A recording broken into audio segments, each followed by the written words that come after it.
Flames fans, time for another episode of Flames Unfiltered, a special episode. And as the draft nears, we're going to stir up some horrible draft memories for the Calgary Flames. Yeah, that'll keep our listeners listening. Oh, Frig, this is gonna be. We're in a good mood, so that'll help this, because if we are both crabby today, this could get ugly. Well, this may also be the longest episode in Flames Unfiltered history if we want to go through every bad pick we've ever made. So get ready, folks, for hour 1 of 73 of the worst Flames picks ever. Because you know what, I've said this for years. Up until the last maybe 8 to 10 years, probably the biggest downfall of the Calgary Flames was their draft. Yeah, in some cases because they had no picks, because they mortgaged the future so often when they had those competitive Iginla Kiprusoff teams, or because they just sucked at drafting, scouting, and more than anything, I feel development in a lot of cases. I think so too. I think it was you know what? I think to be that bad, it had to be a combination of all, right? Absolutely. And to be honest, there's so many names to choose from. It's really hard to know where to begin. We can't spend too much time on any one player because we literally would be doing this for the rest of our miserable existences. I know which one I would start with.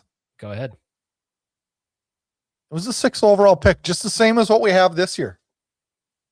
It was 1997. Daniel Tkachuk. Tkachuk, actually. Is it Tkachuk? It's Tkachuk. He's the first Tkachuk with a different spelling, yeah. Different spelling. Somehow put up 11 points, I think, in 19 you're welcome. And actually looked pretty good, but yeah. We passed on Joe Thornton, Roberto Luongo. Like, I know those are all in hindsight. You can do that for every single draft. Like, you can. But that one was one that just, I remember just being excited. We were drafting 6th, and it just was like, ugh. He ended up writing for the Hockey News and detailed his concussion problems years later and basically what happened to his development. Very candidly. It was actually quite an interesting read, but yeah, that was a rough one. That was a string of rough ones because without delving too much into other players, we had Daniel Tkachuk, we had Rico Fata. Oh, the fastest player I think I ever saw play in St. John. It was, yeah. I remember getting his hockey card right away, and I was like, "Oh boy, this is big," and then nothing. Yeah, Rico Fata. Who else? There's a goalie that comes to mind for me. There was a first rounder that I was super excited about, and it's either Brent Cron or Leland Irving. Well, that's Leland Irving. I'm not picking on Brett Cron here. This was in 2006, 26 overall. Leland Irving, he appeared in only 13 NHL games. Didn't he also play for the Everett Silvertips in the WHL? He did. Yep. That's right. Yep. Yeah, he's the one that got shelled in Boston that night too. Like about 2 years after that. Brutal. And Brent Cron obviously was, he was drafted in Calgary from Calgary. Like, oh, that was a rough one. Great analyst though, and really self-deprecating. You know, the thing is, like, the way Cron has handled his career,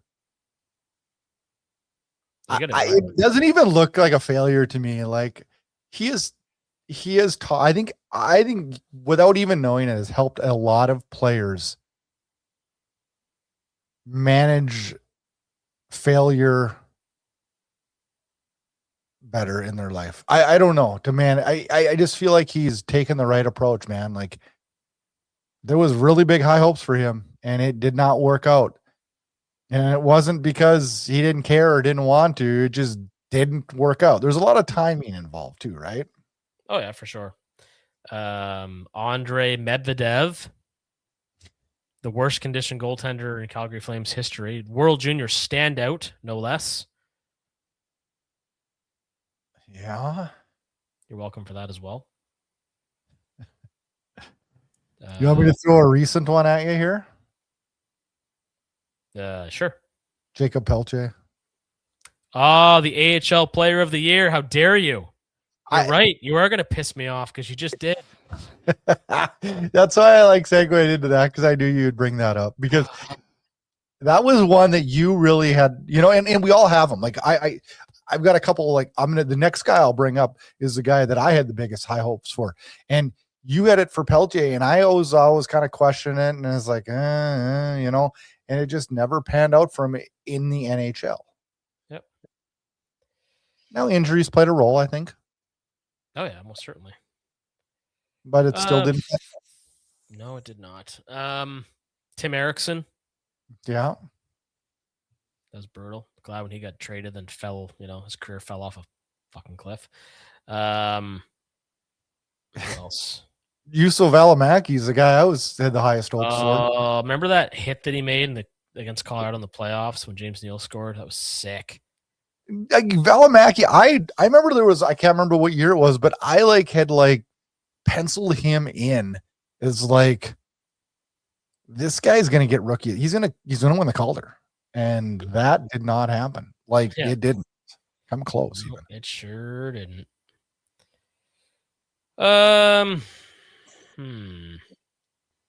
So many to choose from, right? Oh, Chris Chucko. Ugh, wow. He's a golden gopher. We don't like golf. Yeah. And he works for National Bank now, I think, as an investment advisor or something. I don't know. I don't follow. Yeah. Well, now there's anybody else. I don't know why I know that. Anyway.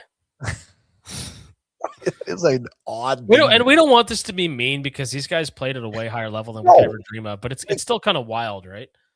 It is. I mean, it's not.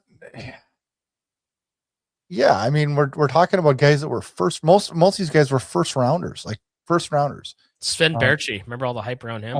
Yeah, he was a 13th overall pick. Oh man, 3 goals in 5 games that year, I think. He had flashes where it was oh boy. But he got rocked one time too many, unfortunately. Man, this is depressing. One that would create a little controversy. Maybe we can talk about this for a few minutes. But I think a lot of people would probably put this guy in the list, and I wouldn't. But 4th overall pick in 2014, Sam Bennett. I think a lot of people in Calgary would put him on draft failures in Calgary. And I don't know if that was a draft failure or if that was just a developmental failure or a situation. I still think if he could have got a full season here with Daryl Sutter, it would have been a total different story. Yeah, he definitely didn't get the. I mean, people will point at certain points he got opportunity, but never sustained opportunity. He wasn't a bad draft choice, but just to your point, was horribly, horribly managed up and down the lineup, in and out of the lineup. Just Rodney Dangerfield, man, got no respect. Yeah. And I'd met him in Columbus, Ohio back in 2019. Wonderful guy, super, chatty and friendly and all that stuff. Hell of a player. Obviously won a Conn Smythe trophy, which is mind-boggling for those of us that watched him in Calgary. All we remember is his 4-goal game against the Panthers, right? But certainly not a bust, but a major disappointment how that situation played out. Another guy that I was super excited for was a 10th pick in the first round, and that was Eric Nystrom. I was super excited for that guy. I loved what he brought to the table, and it just never translated, right? I had a game worn Eric Nystrom jersey. I sent him a picture of it, which he loved on Instagram. I have a game used stick of his. Oh, that's right. Yeah, he told me that. I have a Conroy one too. Yeah. Huh. Interesting. I got some goalies. I got more goalies. Tyler Parsons, John Gillies, both those guys drafted by the Flames, high hopes and nothing. Yeah, really disappointing. Looked like he was going to be a standout for the World Junior team too, but he barely played, as I recall. Mm-hmm. John Gillies' career, I believe he's still playing. It just never translated up to the National Hockey League, right? No. Here's an interesting one. And it's really odd that we're going to talk about him at this moment because he had a very good year this year, actually. And that's Mark Jankowski. Yeah. Joe Newendijk. Yeah. But I would have punched Jay Feaster right in the face for that for one reason and one reason only. You never, ever, and this has happened where I work too, you never, ever compare someone directly to someone who's been a star elsewhere, somebody who was a standout. because all you do is set that guy up for failure, and it's the total wrong thing to do. We have this bad habit of saying like, oh, this is so-and-so 2.0. Okay, so now he's the new and improved version of the 1.0. You don't say things like that ever. I'm going to share this podcast with some people that I work with so they can understand better. It drives me insane. No, I mean, do we know if that ever played a role in Jankowski's career in Calgary? No, we have no idea. But I do remember a few things. I remember his last game in Calgary. We knew he was going to be history, and didn't he rattle off 3 or 4 goals that game? He had like a 4 goal. Yeah, he did. That's right. Game. Yeah, he like, did. it was just out of control, and we knew he was gone.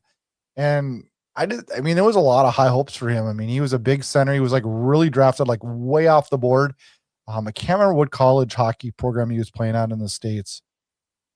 Someone in the East Coast League, the Hockey East. I can't remember exactly who it was, but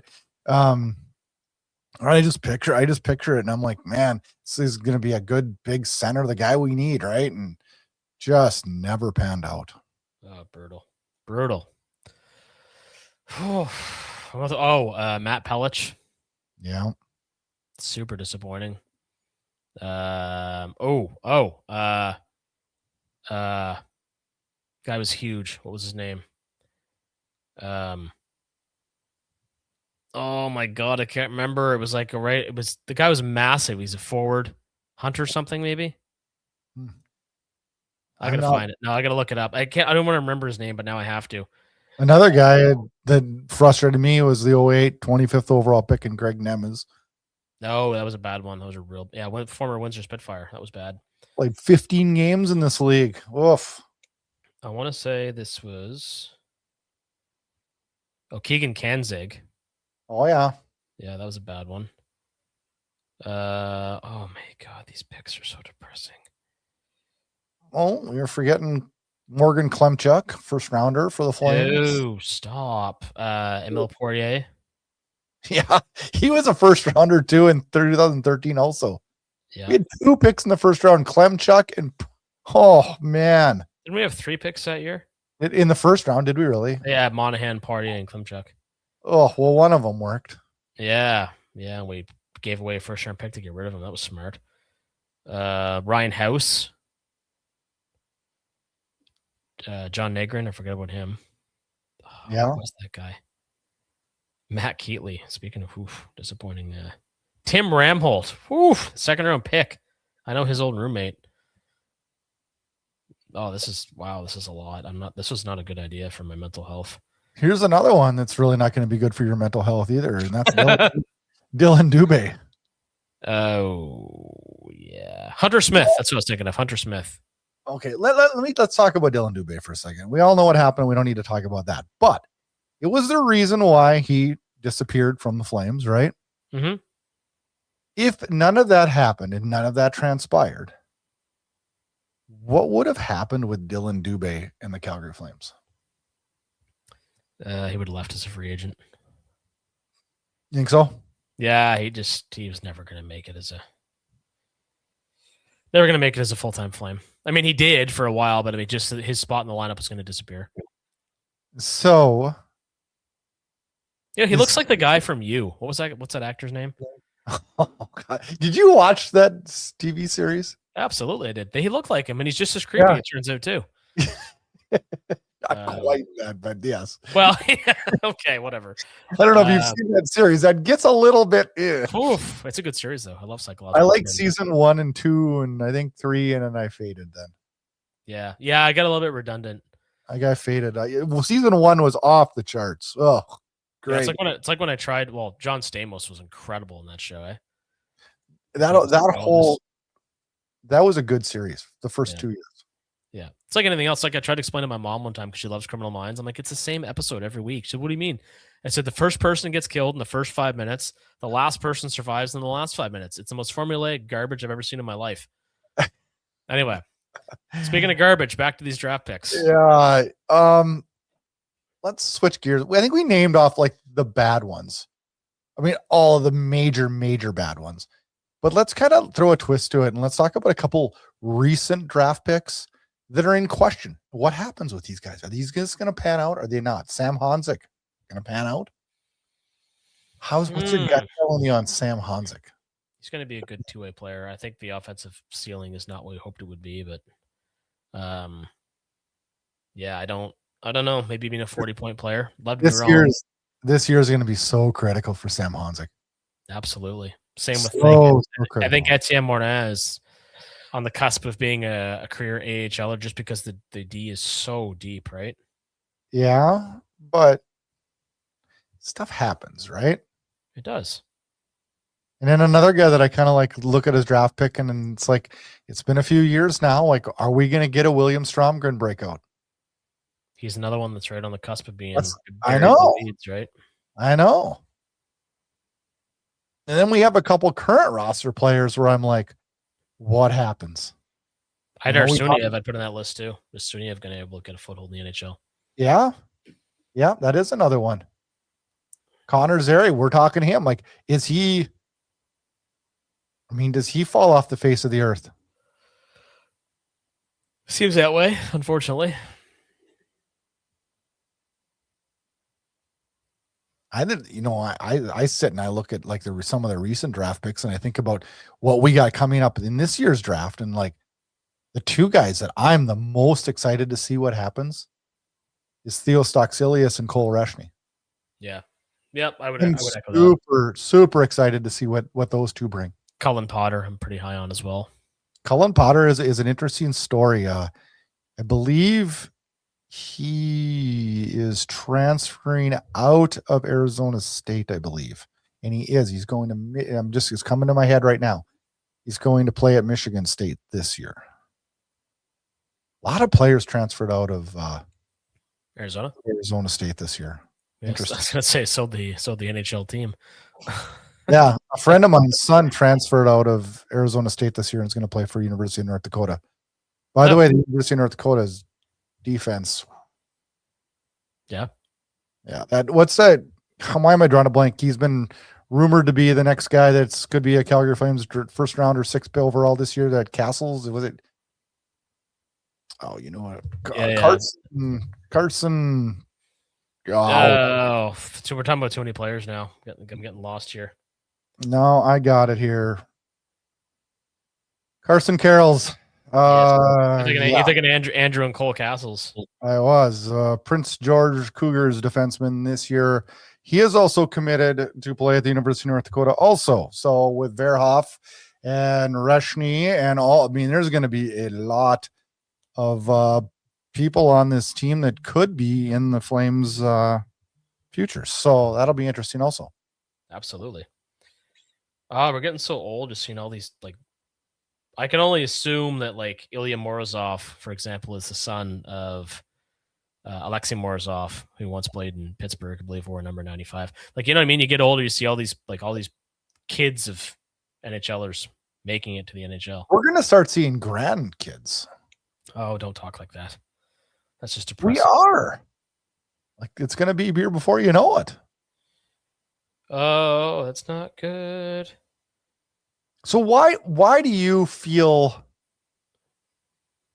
like Calgary had struggles for so many years drafting and developing? And why has our history been so bad in the draft? Well, because for the longest time they had no money. So they're forcing players into the lineup way too soon because they had no option. That's what they did the whole Young Guns thing, right? So players that were not at all NHL ready got thrown into the show way too quickly. As from a drafting perspective, I don't think they were respecting how much the game was changing from, the late 90s, early 2000s in particular into the next 10, 15 years, how much faster the game got. They kept drafting big, plodding Western Canadian kids who were never had the skill to make it to the NHL. And speed. And as much as I would argue, and I know you would be up for an argument on this, and I think a lot of people would, but I've always been a huge Western Hockey League fan. But I do think I do think that Calgary was a little bit too heavy for a long time on just drafting Western Canadian kids. Yeah, and they had a major deference to drafting European players for a while, which I also think hurt them quite a bit. They missed out on a lot of really good players. And, I would also take it a step further and suggest maybe there's staffing issues. Calgary, as you've brought up many times, is a fiercely loyal franchise to a fault. And seems like some people there have been guaranteed jobs for life, whether they've deserved them or not. So I think that plays a role in it. And, I know like everybody hates Vegas now, and I'm not saying I'm like the biggest Vegas fan. I'm obviously not. But I think you got to find a happy medium, right? You take care of your people. Yeah, it's not that. I don't think it's that hard to do, but for some reason the Flames, like they really struggle to do it. I'm going to be honest with you. It scared me when Conroy was given the general manager, and then getting Iginla involved too. It's like, wow, guys, it's a fan base. Let's be careful what we wish for, because if things go awry, and remember last year at this time, the clamoring and the wanting for Tij Iginla. Yep. And I wonder and I worry about things like that, and how would he have handled that pressure in Calgary? And we'd have been force feeding them last year in Calgary, and you just don't know how that's going to go. Yeah, it's hard to say. It's almost like the Steve Yzerman situation in Detroit. As long as he have a job there, I mean, he's arguably the greatest player in franchise history. Between him, Nick Lidstrom, and Gordie Howe. Oh yeah, I mean he's on their Mount Rushmore, right? And I tell you what, like, you just hate and I would hate to see that with Iginla. I mean, as much as Conroy had a great playing career in Calgary, he is not going to be defined, I don't think, by his playing career in Calgary. It's going to be his general manager career. But no matter what Jarome Iginla did, his playing career is going to overshadow his front office career. And I would hate to tarnish any of his playing with a bad front office, right? Well, and I mean, it's a little different too, because Iginla's an advisor, so he's very much on the periphery, which is a good thing, I think. Right now, though, but I mean, if they ever push him in a central role like president of hockey ops or GM, then it could be problematic for sure. Yeah, I just don't ever want to ruin like the wonderfulness that we had with Jarome Iginla, and he was such just. Look what they did in Toronto. Matt Sundin has zero executive experience in the NHL, and now he's backing up a guy that nobody in their right mind ever would have hired by pretty well every account except for the Toronto Maple Leafs. Yeah, it'll be a fun show to watch. I'll tell you that. Oh man, get your popcorn ready. But this year, getting back to Calgary and getting back to drafts and draft picks and things like that.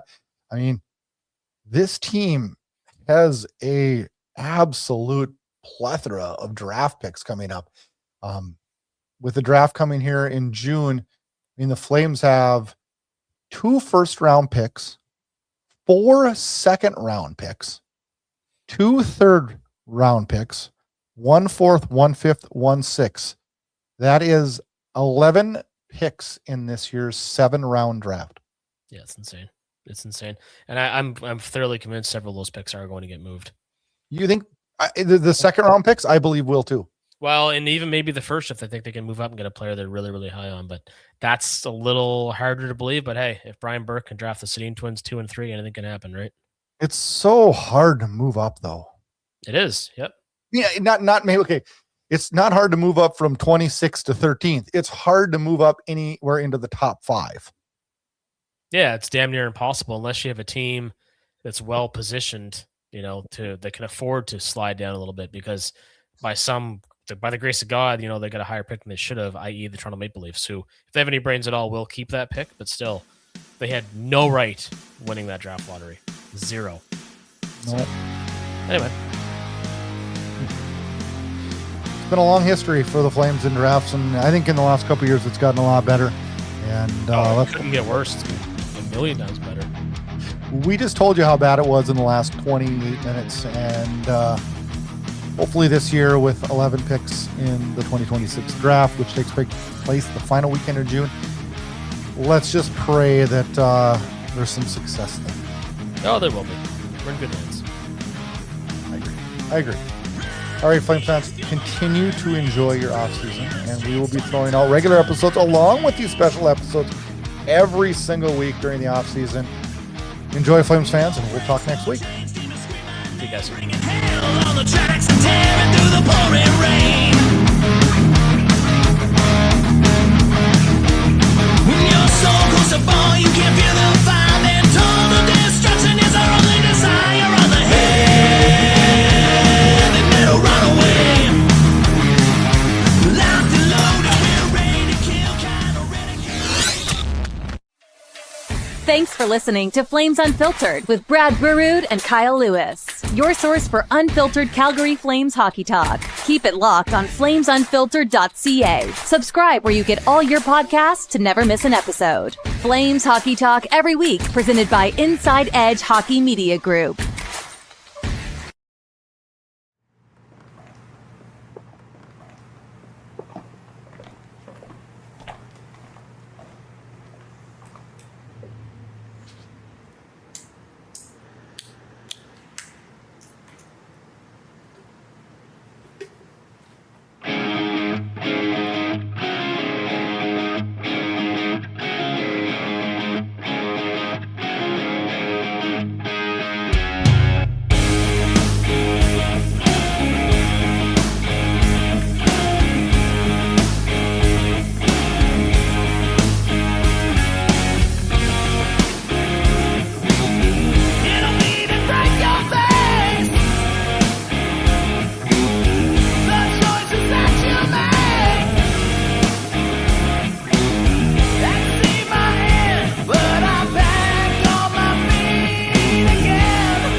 Listen, don't call on the phone no more, but I hear she's still getting around. Cut all ties with this girl, but somehow she's still hanging around. Been all over this country, but I still find her messing around. She's just lining them up and knocking them down, dealing out that ground and pound.